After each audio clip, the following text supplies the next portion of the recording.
મોરારી બાપુની રામકથાની સાથે સાથે 47 જેટલી બાળાઓને બાપુના હસ્તે સાયકલો આપવામાં આવી। શ્રી માનસ રામકથા 953મી આંતરરાષ્ટ્રીય કથાકાર પૂજ્ય સંત શ્રી મોરારી બાપુના શ્રીમુખે વહેતી જ્ઞાન ગંગાનું રસપાન કરતા કરતા ચિત્રકૂટ ધામ તલગાજરડાથી સોનગઢ મુકામે આવેલા રાષ્ટ્રપતિ એવોર્ડ સાથે 40 જેટલા જુદા જુદા એવોર્ડ વિજેતા શિક્ષક શ્રી જીતેન્દ્ર વાજા સાથે તેમના ધર્મપત્ની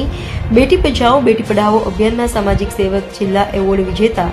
નૈનાબેન બોરીચા ભાવનગરના મહુવા તાલુકાના નેસવડથી સોનગઢ પધારેલ છે। શ્રી રામકથાની સાથે સાથે ગંગા સમગ્ર તાપી પ્રાંત પરિવારના સંકલનથી સોનગઢ તાલુકામાં આદર્શ પ્રાથમિક કેન્દ્ર શાળા ઉખલદામાં 150 વિદ્યાર્થી અને પ્રાથમિક શાળા ઝાડપાટીમાં 22 વિદ્યાર્થીઓને ગમ્મત સાથે જ્ઞાન બાળકોને અભ્યાસમાં રુચિ વધે પ્રાથમિક શાળાઓમાં પાયાનું શિક્ષણ મજબૂત થાય જીવનમાં પર્યાવરણ પ્રત્યે સાચી સમજણ આવે તેનું રક્ષણ અને સંરક્ષણની સાચી સમજ કેળવાય સાફ સફાઈ અને જળ સંચય પ્રાકૃતિક ખેતી માટે શિક્ષણ આપી શિક્ષકથી અંધશ્રદ્ધામાંથી બહાર આવે વૈજ્ઞાનિક ઢબે શિક્ષણ મેળવે જાદુઈ અને રમૂજી પ્રવૃત્તિઓ દ્વારા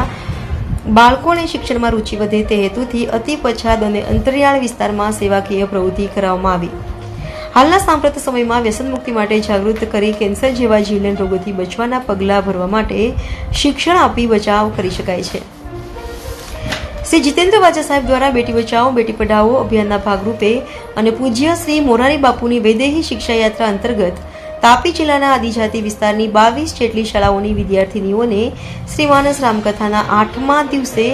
15/3/2024ના શનિવારે પૂજ્ય શ્રી મોરારી બાપુના પાવન હસ્તે 47 જેટલી સાયકલોનું વિતરણ પણ કરવામાં આવ્યું, જેથી બાલિકાઓને શિક્ષણ માટે પડતી મુશ્કેલીઓ નિવારી શકાય અને શિક્ષણ માટે પ્રોત્સાહન મળી શકે। ગંગા સમગ્ર તાપી પ્રાંત પરિવાર દ્વારા સંકલન કરી બાળકોને મદદરૂપ થઈ ભગીરથ કાર્યમાં નિમિત્ત બન્યાનો સંતોષ આંતરમનને આત્મિક શાંતિ અપાવી ગયો એ જીવનની અનેરી સિદ્ધિ જ કહી શકાય।